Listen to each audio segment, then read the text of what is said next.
사랑하는 성도 여러분, 오늘 한 선지자를 우리는 볼 수 있습니다. 그의 이름은 나훔이라는 선지자입니다. 이 나훔 선지자의 이름의 뜻은 위로라는 뜻을 가진 이름입니다. 그런데 이 나훔 선지자가 전하는 첫 마디는요, 위로가 아니라 니느웨에 대한 경고입니다. 여러분, 니느웨는 당시 세계를 지배했던 아수르 제국의 수도였습니다.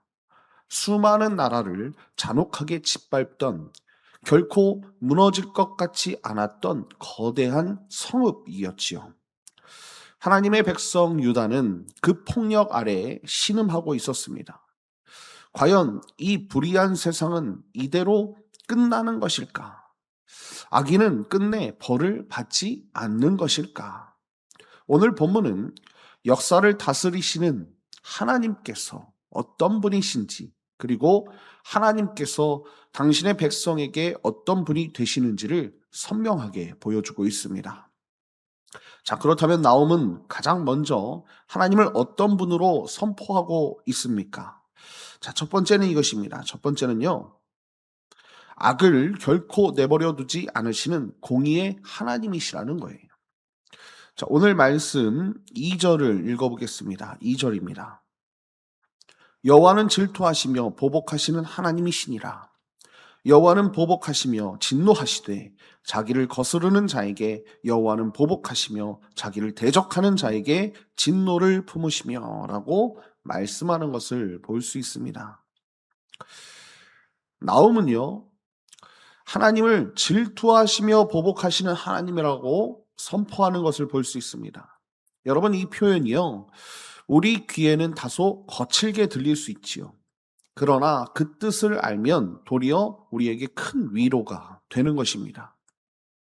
먼저 질투는 사람들 사이의 시기심 같은 것이 아닙니다. 오늘 말씀하는 이 질투는 아니라는 거예요. 자기 백성을 향한 하나님의 뜨거운 사랑, 그 언약을 끝까지 지키시려는 거룩한 하나님의 열심을 뜻한다는 것입니다.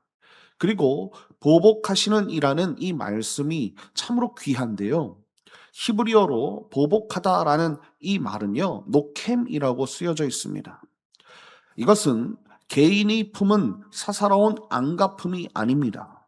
온 세상의 재판장이신 하나님께서 불의하게 무너진 질서를 이제 바로 세우시고 억눌리고 약한 자를 건지시는 공의적 정의의 집행을 뜻한다는 것입니다.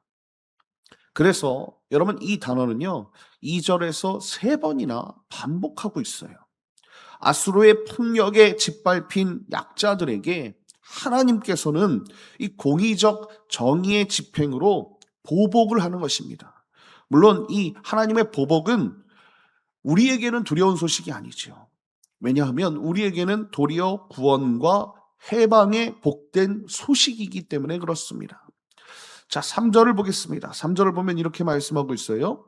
여호와는 노하기를 더디하시며 권능이 크시며 벌 받을 자를 결코 내버려 두지 아니하시느니라. 여호와의 길은 회오리 바람과 광풍에 있고 구름은 그의 발에 티끌이로다 라고 말씀하는 것을 볼 수 있습니다. 여러분, 하나님은 분명 노하기를 더디하시는 분이십니다. 오래 참으시며 죄인이 돌이키기를 기다리시는 분이에요. 그러나 그 인내가 곧 무기는 아니라는 것입니다. 벌 받을 자를 결코 내버려 두지 아니하시느니라 라고 분명히 말씀하고 있지 않습니까? 하나님의 때가 이르면 악은 반드시 심판을 받는 거예요. 사랑하는 성도 여러분, 우리는 불의가 승리하는 듯한 세상을 보면서 하나님의 공의를 의심할 때가 있습니다. 악한 자가 형통하고 정직한 자가 손해보는 것 같을 때 마음이 우리가 무너지지요. 그러나 여러분, 역사는 우리의 손이 아니라 하나님의 손 안에 있다는 것입니다. 하나님의 일하심이 더디 보일지라도 그것은 무관심이 아니라 오래 참음이시며 그분은 반드시 하나님의 그 공의를 이루신다는 거예요. 오늘 하루 내가 붙들고 분해했던 그 불의의 문제를 공의로우신 하나님의 손에 다시 맡겨드리는 저와 여러분 다 되시길 예수님의 이름으로 축원드립니다. 자, 그렇다면 하나님은 얼마나 크신 분이신가라는 것이지요. 자, 오늘 두 번째는 이것입니다. 두 번째는요, 온 우주를 다스리시는 전능하신 하나님이시다라는 것입니다. 자, 오늘 말씀 4절부터 6절을 읽어보겠습니다. 4절부터 6절입니다.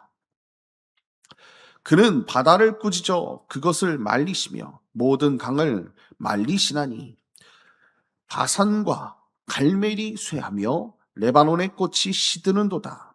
그로 말미암아 산들이 진동하며 작은 산들이 높고 그 앞에서는 땅 곧 세계와 그 가운데 있는 모든 것들이 솟아오르는도다. 누가 능히 그의 분노 앞에 서며 누가 능히 그의 진노를 감당하랴.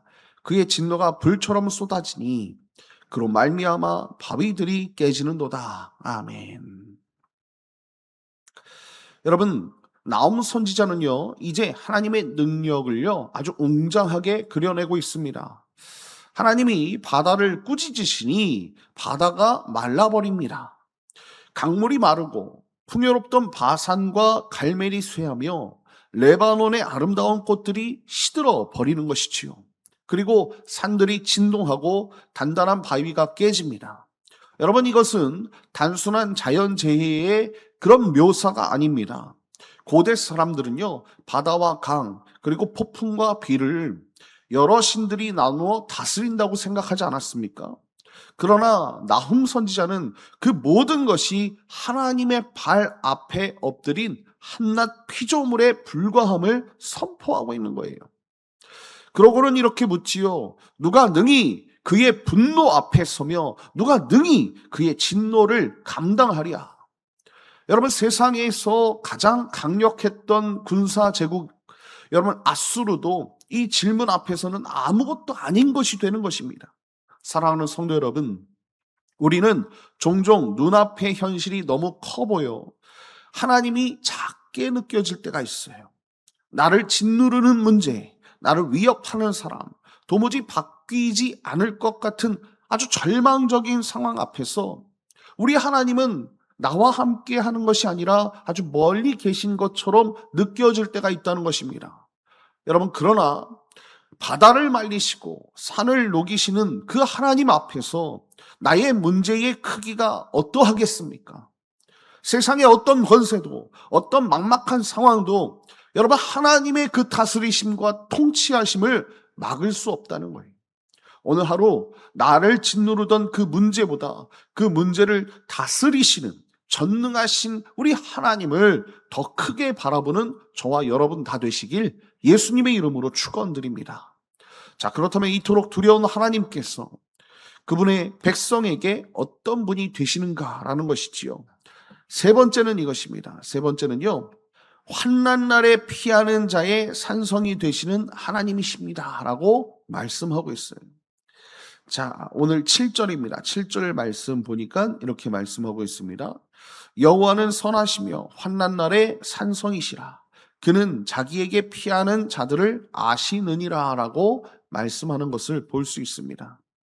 여러분, 앞에서 우주를 뒤흔드시던 그 하나님께서 이제는 전혀 다른 모습으로 나타나시는 것을 볼 수 있어요.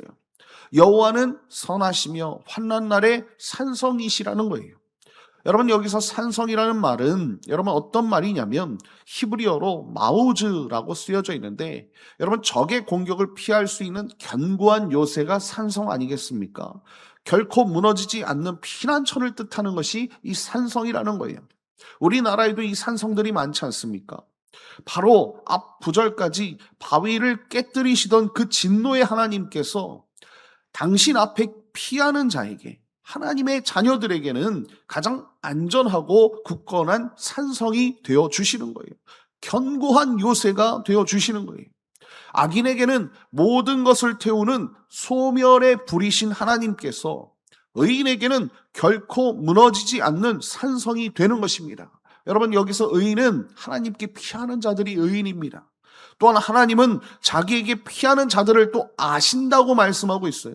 단순히 그냥 안다는 정도가 아니라 오랜 세월을 함께 부모가 자녀를 속속들이 알고 품듯이 깊은 사랑과 친밀함으로 한 사람 한 사람을 돌보고 계신다라는 그런 뜻이에요. 8절 한번 보겠습니다. 오늘 말씀 8절입니다. 그가 범람하는 물로 그곳을 진멸하시고 자기 대적들을 흑암으로 쫓아내시리라 라고 말씀하는 것을 볼 수 있습니다. 여러분, 니느웨는 결국 범람하는 물 같은 심판으로 무너질 거라는 거예요. 그러나 같은 하나님이 당신께 피하는 백성은 산성으로 품어주신다는 것입니다. 여러분, 심판과 보호, 이 둘은 서로 모순되지 않습니다. 악을 심판하시는 그 공의가 곧 당신의 백성을 지키는 사랑이기 때문에 그렇습니다. 사랑하는 성도 여러분, 우리가 이 하나님 앞에 설 수 있는 길은 오직 하나이지요. 내 힘으로 산성을 쌓는 것이 아닙니다. 이미 산성되신 우리 예수 그리스도 앞에 우리가 피하는 거예요. 예수 그리스도 앞에 우리가 피할 때 우리의 두려움과 우리의 불안은, 그 염려는 사라질 줄 믿습니다. 다시 말해, 두려움과 불안과 염려가 몰려올 때 우리 스스로가 버텨보려고 애쓰는 것이 아니라 나를 속속들이 아시고 끝까지 품으시는 우리 예수님, 그분의 품으로 우리가 나아가야 된다는 거예요. 오늘도 하나님께서 여러분들을 지키시고 보호하시고 인도하신다는 것을 잊지 마시고 오늘 하루도 하나님께 피하는 저와 여러분 다 되시길 예수님의 이름으로 축원드립니다. 결론입니다. 한 목사님이 이런 이야기를 나눈 적이 있습니다. 100년 전만 해도 사전에는 죄를 뜻하는 단어들로 가득했습니다. 헬라어 신약 성경만 해도 죄를 가리키는 단어를 33가지나 사용했습니다. 그만큼 사람들은 죄가 무엇인지 정확히 알고 있었습니다. 언젠가 한 어린이용 사전에서 죄라는 단어 자체를 아예 빼려 했다는 기사가 있었습니다. 사람들에게 죄는 이제 고리타분한 옛말이 되어버린 것입니다. 그 대신 사람들은 죄를 실수라고, 안타까운 선택이라고 부릅니다. 그러나 이 목사님은 이렇게 말합니다. 사전에서 죄를 지을 수는 있어도 우리 마음속에서 그리고 우리 현실에서 죄 자체를 지을 수는 없다고 말입니다. 죄를 실수나 병이라 부르며 가릴 때 우리는 애통할 수도 고백할 수도 없게 되고 결국 하나님의 용서와 은혜라는 풍성한 복을 놓치고 만다는 것입니다. 사랑하는 성도 여러분, 오늘 나훔서가 선포하는 하나님은 죄를 결코 내버려 두지 않으시는 공의의 하나님을 말씀하고 있습니다. 여러분, 니느웨가 무너진 것은 죄를 실수쯤으로 여기며 끝내 돌이키지 않았기 때문입니다. 그러나 같은 하나님께서 환난 날에 산성이 되어주시는 선한 하나님이시라는 것을 여러분들이 깨달으시고 그 산성으로 피하고 들어가며 우리가 예수 그리스도 앞에 내 죄를 정직하게 인정하며 나아간다면 우리 예수님은 분명 우리에게 그 죄를 사해 주시고 변명이 아닌 주님 앞에 자복하고 회개할 때 심판이 아닌 생명으로 우리에게 오실 줄 믿습니다. 내 죄를 정직하게 붙들고 그분 앞에 나아가십시오. 그리고 두려움과 염려를 떨쳐버리고 하나님의 그 강력한 산성 가운데 나아가십시오. 그렇게 되면 오늘 하루 주님께서 여러분들과 함께 하실 줄 믿습니다. 진노 가운데서도 하나님은 우리를 품으시고 우리를 산성으로 피하게 하시고 참된 안식을 누리게 하실 줄 믿습니다. 이 은혜가 저와 여러분에게 가득 넘치길 예수님의 이름으로 축원드립니다.